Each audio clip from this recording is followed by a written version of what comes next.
Nikijiangalia natamani ningejijibu, kwa sababu kila swali na kila worry niliyokuwa nayo nikiwa at your age, natamani ninge relax na kuishi maisha yangu na kufanya kile ambacho Mungu alitaka nifanye pasipokuwa confused na maswali, because everything ambayo Mungu amepanga kwenye maisha, whether you like it or not, ni lazima itokee. So I'm here to tell you that you have a purpose katika huu ulimwengu. Lakini usikae na kupoteza muda kuwaza kesho yako itakuwaje. Focus on today. Alafu leo yako iishi vizuri. Live today perfectly.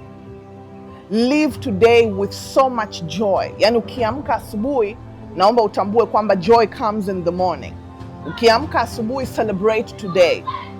Don't think about tomorrow. Celebrate today and make the best of today like never before.